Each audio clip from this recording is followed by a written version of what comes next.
De parte de Dios, delante de Dios. Capítulo 1. Dios ha hablado y actúa hablando. El Dios que habla es el Dios que actúa a través de su palabra. Peter Adam.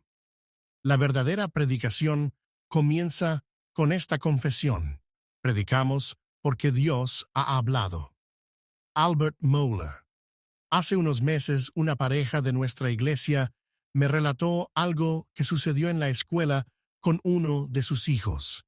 La maestra preguntó en clase qué querían ser cuando fueran adultos, y el niño respondió de inmediato que quería ser pastor. ¿Por qué?, le preguntó la maestra emocionada. Para tener más tiempo libre, le respondió. Si algún día este niño llegara a ser pastor, espero que lo motive otra cosa, porque lo cierto es que los pastores no suelen tener mucho tiempo libre, y uno de los aspectos que más carga pone sobre nosotros es la preparación para predicar la palabra de Dios. Predicar es una tarea que demanda mucho esfuerzo y que puede llegar a ser abrumadora. Dedicas horas y horas al estudio de las Escrituras para entender el significado del texto bíblico, y pasas unas cuantas horas más orando y pensando en la mejor manera de comunicarlo de una forma eficaz. Después de predicar en el día del Señor, estás exhausto física y emocionalmente, tal vez un poco frustrado, porque el sermón no salió como esperabas. Pero el lunes debes comenzar desde cero otra vez para el próximo domingo. La misma rutina semana tras semana, mes tras mes, año tras año. Una definición popular de locura es que consiste en hacer lo mismo una y otra vez esperando resultados diferentes. Predicar la palabra fielmente durante años requiere tener un llamado del cielo o estar mal de la cabeza. Y con el paso del tiempo, el trabajo no se hace más fácil, porque tienes más conciencia de lo que significa esta labor a la que Dios te llamó.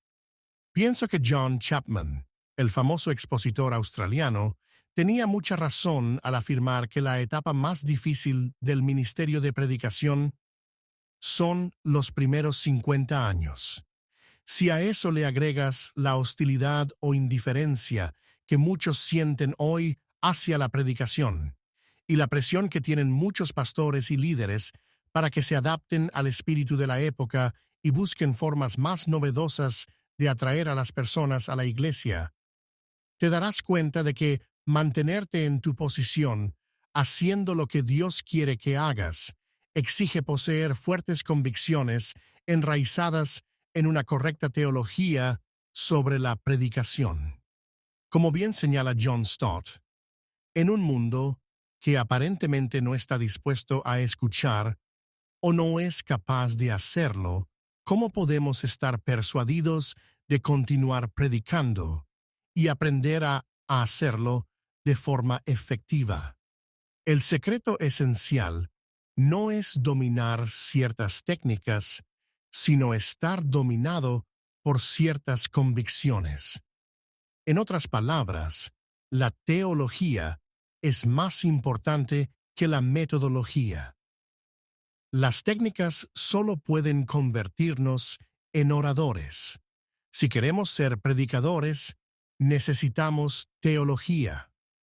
Todo el tiempo surgen nuevas ideas sobre cómo atraer a las personas a la iglesia y mantenerlas allí. Tales ideas no se evalúan sobre la base de la verdad de Dios revelada en su palabra, sino en cuanto a si producen el resultado deseado. Eso es pragmatismo. El conocido expositor bíblico y pastor de Grace Community Church en California, John MacArthur, señala el pragmatismo como una de las razones por las que la predicación está siendo desechada o minimizada en favor de los medios novedosos, tales como el teatro, la danza, el humor, la variedad, la atracción histriónica, la psicología popular y otras formas de entretenimiento. Los nuevos métodos supuestamente son más efectivos, es decir, atraen a un mayor público. Cuando el principal criterio para medir el éxito de una iglesia son las cifras de asistencia, cualquier cosa que atraiga más gente es aceptada con los brazos abiertos. Si la herejía ha matado a sus miles, el pragmatismo ha matado a sus 10,000. En los próximos 3 capítulos examinaremos una especie de ancla teológica de 3 ganchos que podrá mantener la embarcación de nuestro ministerio en su lugar cuando los vientos del pragmatismo o cualquier otro vendaval arremetan contra ella para movernos hacia otras playas que parecen más populares. La fuerza más poderosa del universo. ¿Por qué insistir en seguir predicando la palabra y esforzarnos por hacerlo cada vez mejor si el mundo no parece estar interesado en escuchar? Podríamos responder, porque Dios nos ordena hacerlo. Esa es la respuesta correcta. Pablo le ordena a Timoteo, inspirado por el Espíritu Santo, que predique la palabra. 4:2 LBLA. En el capítulo 3 trataremos ese tema más ampliamente. Pero todavía podemos insistir en preguntar, ¿por qué Dios nos ordena que prediquemos su palabra? Una de las mejores respuestas que he leído es la frase que encabeza esta sección. Porque la palabra de Dios es la fuerza más poderosa del universo. Traducido por el autor, como bien afirma Jonathan Leeman, el editor del ministerio Nine Marks. Mira a tu alrededor todo aquello que no haya sido creado por manos humanas y verás una demostración de lo que Dios es capaz de hacer por medio de su palabra. Dios hizo todas las cosas que existen con el poder de su palabra. Él actúa hablando. Y dijo Dios, sea la luz, y fue la luz. Génesis 1:3, énfasis agregado. Así de simple. Él habló y una cantidad ilimitada de seres y cosas vinieron a la existencia, desde estrellas gigantescas hasta minúsculas partículas. Leí recientemente que en la selva tropical del Amazonas viven unos 20 millones de especies de insectos, no de insectos individuales, sino de especies. Y toda esa variedad fue creada originalmente por la voz de Dios. Por la palabra de Jehová fueron hechos los cielos, dice el salmista en el Salmo 33:6, y todo el ejército de ellos por el aliento de su boca.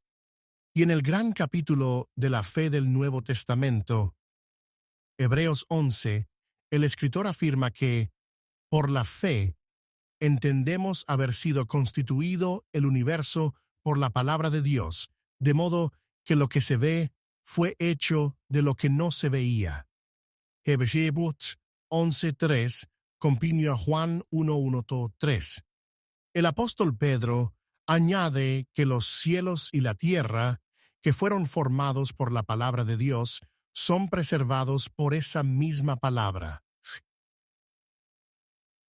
Capítulo 3, 6, 7. De esta manera, la creación es una prueba contundente del inmenso poder que desata la palabra de Dios cuando es pronunciada. Y no dejes de tomar en cuenta que el universo, así de grandioso como es, no es más que una pequeña muestra de lo que Él es capaz de hacer cuando habla. Después de describir algunos aspectos de la majestuosidad incomprensible de la creación, Job declara que todas estas cosas son solo los bordes de sus caminos, y cuán leve es el susurro que hemos oído de él, pero el trueno de su poder, ¿quién lo puede comprender? Job 26:14. Si la creación es el producto del susurro de Dios, no podemos imaginar siquiera lo que se habría producido si hubiera tronado. Dios se comunica con el hombre por medio de palabras, aunque Dios se revela a través de su creación.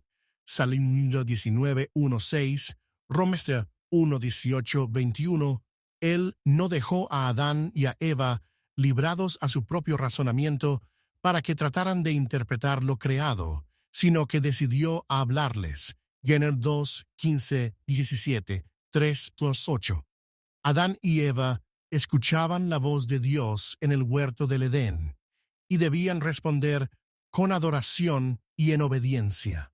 Lamentablemente, no pasó mucho tiempo sin que otro intérprete de la realidad entrara en escena, y fue entonces cuando nuestros primeros padres tomaron la decisión de desobedecer la voz de Dios.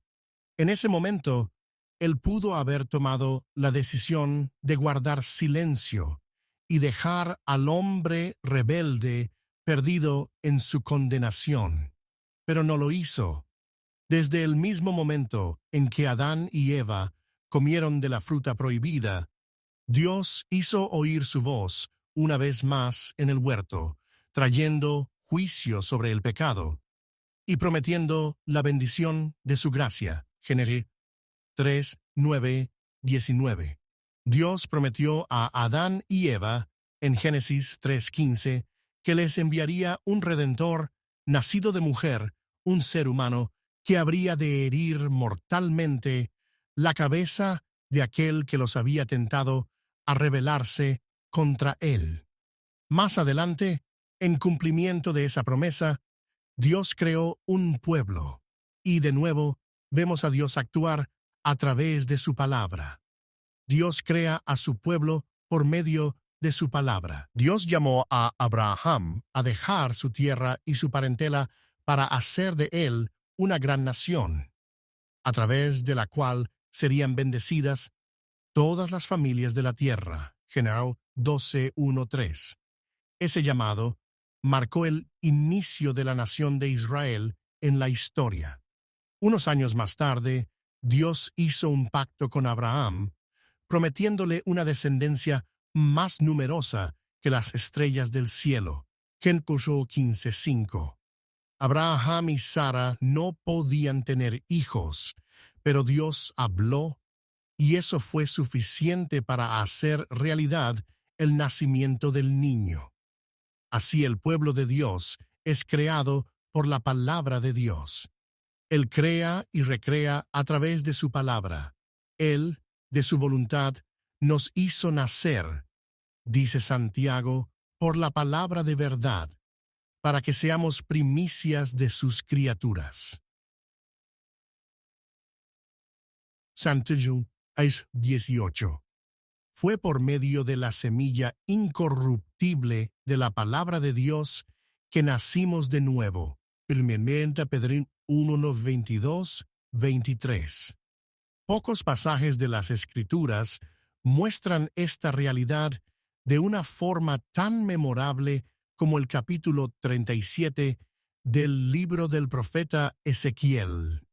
Estando en el exilio babilónico, Dios le mostró en una visión la terrible condición espiritual en la que se encontraba la nación en ese momento de su historia.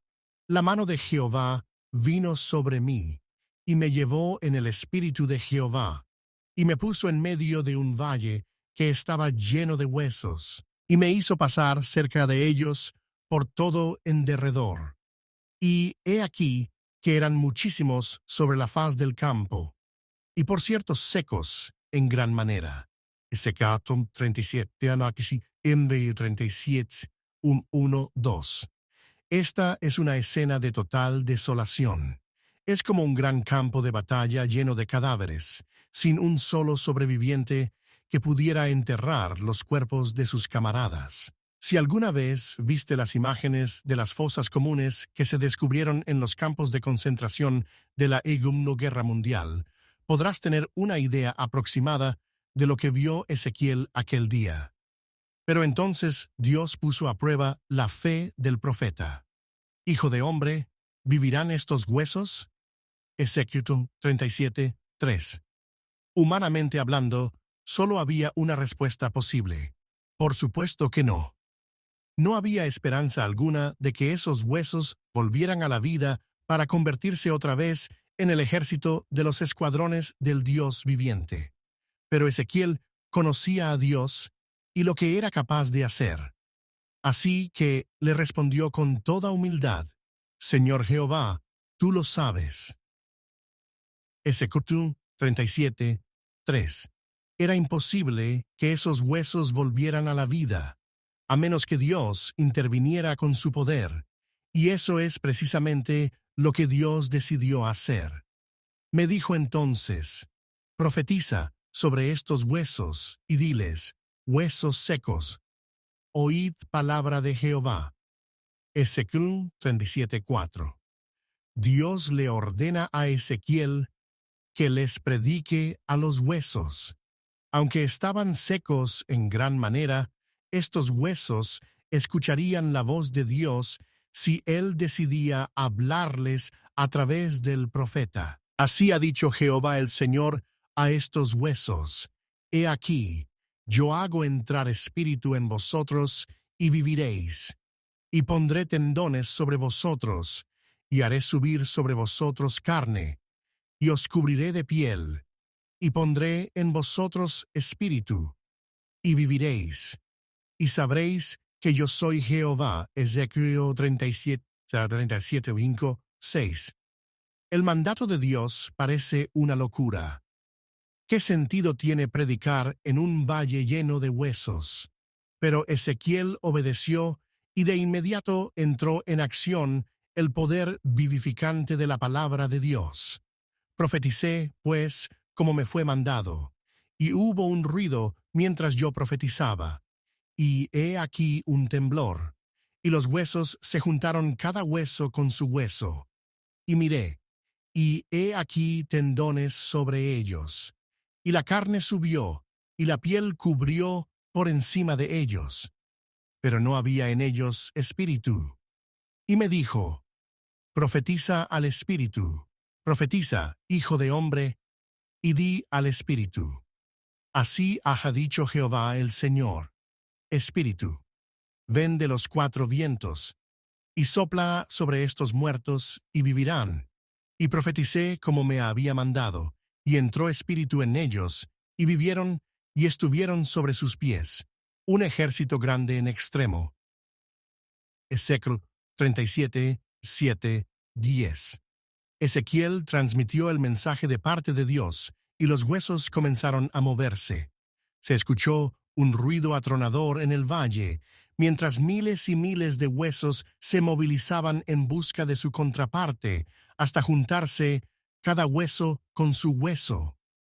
Después subieron los tendones sobre ellos, y luego la carne y la piel. Pero siguieron siendo cadáveres, pues no tenían vida, hasta que Ezequiel profetizó de nuevo y clamó al Espíritu que viniera desde los cuatro vientos para que soplara sobre ellos el aliento de vida, tal como ocurrió con el primer hombre en el huerto del Edén. Y entró espíritu en ellos, y vivieron, y estuvieron sobre sus pies, un ejército grande en extremo. Ezequiel 37:10. Este es probablemente el cuadro más dramático que encontramos en todas las Escrituras sobre la condición espiritual del hombre y el poder de la palabra de Dios para volverlo a la vida.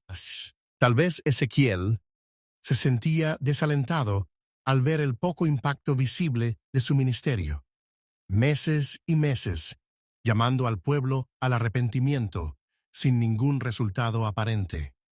Pero entonces recibió esta visión para renovar su confianza en el poder de la palabra de Dios. Cuando Él habla, los muertos vuelven a la vida, como sucedió con Lázaro cuando Cristo le ordenó salir de su tumba. Juan 11:42-43. Dios crea a su pueblo hablando. Nuestra relación con Dios se fundamenta en que respondamos a su palabra con fe y obediencia. Ya vimos que Dios hablaba con Adán y Eva en el huerto del Edén, y que el hombre debía responder en adoración y obediencia a la voz de Dios.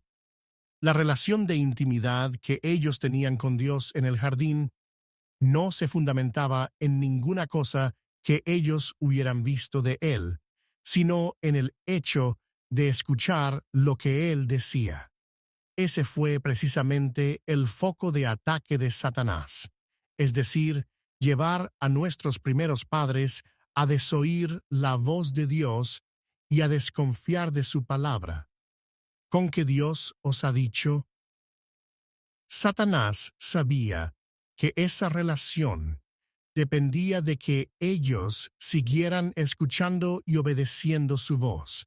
Cuando nuestros primeros padres decidieron escuchar otra interpretación de la realidad, la que les ofreció la serpiente, quebrantaron la relación con Dios y se convirtieron en rebeldes y traidores. En el resto de la historia bíblica veremos ese patrón una y otra vez. Dios habla y el hombre debe escuchar y obedecer. Eso fue lo que sucedió con Abraham en Génesis 12, como ya vimos, y lo mismo ocurrió con el pueblo de Israel cuando fue rescatado de la esclavitud en Egipto. Ellos llegaron a ser pueblo de Dios cuando recibieron su ley por manos de Moisés.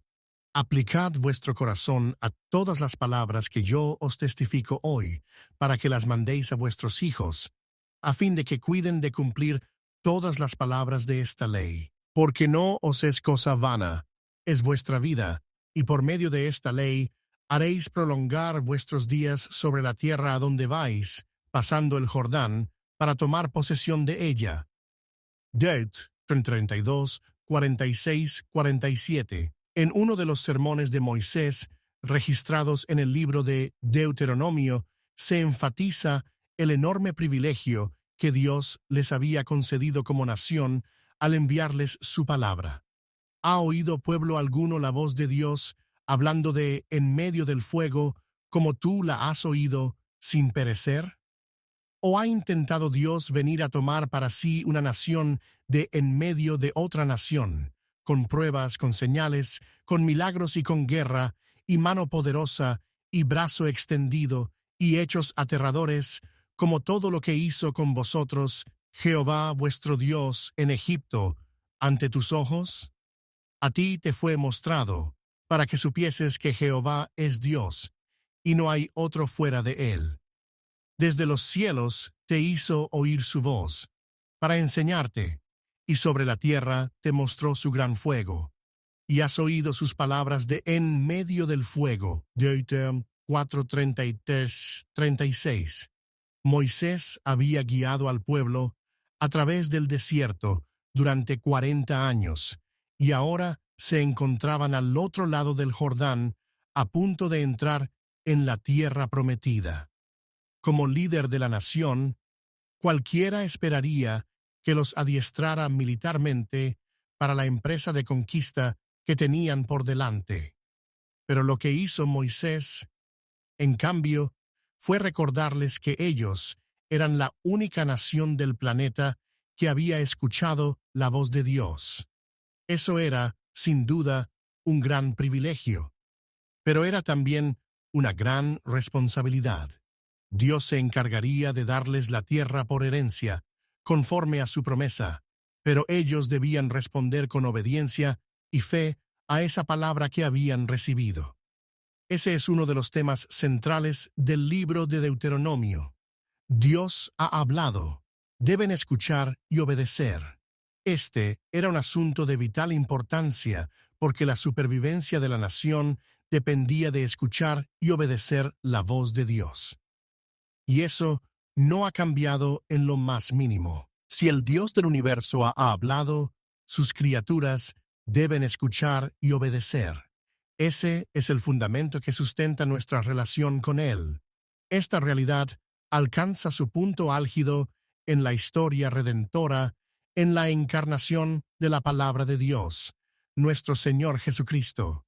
Como bien señala Graham Goldsworthy, la palabra de Dios, por la cual todas las cosas fueron creadas, es la misma palabra que establece un pacto con un pueblo redimido y que por último irrumpe en nuestro mundo como el Dios hombre, Emmanuel. En el capítulo 1 del Evangelio de Juan, Jesús no solo es presentado como el Verbo de Dios que se hizo carne, Juan 1:14, sino también como aquel que nos provee la más completa revelación e interpretación de Dios. A Dios nadie le vio jamás. El unigénito Hijo, que está en el seno del Padre, Él le ha dado a conocer.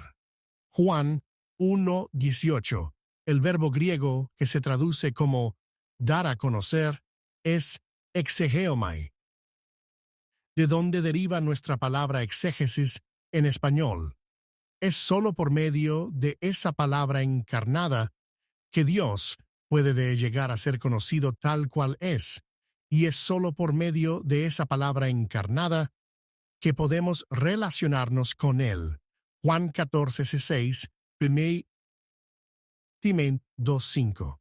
En estos postreros días, Dios nos ha hablado por el Hijo, como dice el escritor de Hebreos, Hebreos 1:1-2. Jesús provee al mismo tiempo revelación y mediación, porque ambos conceptos se encuentran íntimamente relacionados entre sí. No puede haber una cosa sin la otra. Porque Dios ha hablado, nosotros predicamos, la predicación existe, porque Dios ha hablado y porque Él actúa a través de su palabra.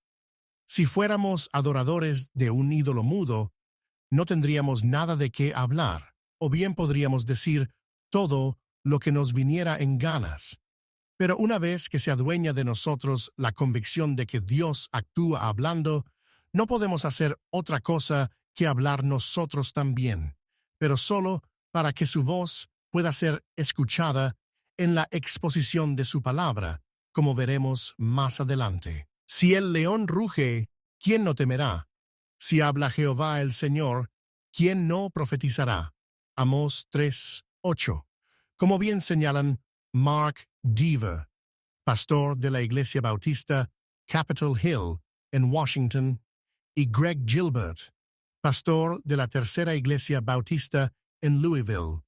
Aunque muchos ven la predicación como una tiranía que despersonaliza y deshumaniza a los oyentes, un hombre habla mientras todos escuchan, el sermón es en realidad un símbolo tan preciso como poderoso de nuestro estado espiritual y de la gracia de Dios. El hecho de que un hombre hable la palabra de Dios mientras otros escuchan es una representación de la bondadosa autorrevelación de Dios y de nuestra salvación como un regalo. Siempre que Dios habla con amor a los seres humanos, es un acto de gracia. No lo merecemos, ni contribuimos en nada a ello. El acto de predicar es un símbolo poderoso de esa realidad. Traducido por el autor, ¿deseas ver a Dios actuar, salvando a los perdidos y edificando a los creyentes? Deja que su voz sea escuchada a través de la predicación. Su palabra es viva y eficaz. La nuestra no lo es. Es una locura tratar de hacer la obra de Dios a través de programas y actividades atractivos que sustituyan la predicación de la palabra. Y mucho más absurdo es tomar el tiempo de la predicación para compartir nuestras propias opiniones en vez de ser instrumentos para que el texto tenga voz y hable por sí mismo. Es por medio de su palabra que los pecadores son regenerados, traídos a la fe y añadidos a la iglesia. Filipos y 1:21, Santé 1:18, Finandos enviar Pedro 1:23. Y es por medio de esa misma palabra que los creyentes son santificados y llevados a la madurez. Juan 17:17, Hech 20:32, Efesios 4:11 y S 5:20-26, Milapede 2:1-3. Recuerda que la palabra de Dios es la fuerza más poderosa del universo.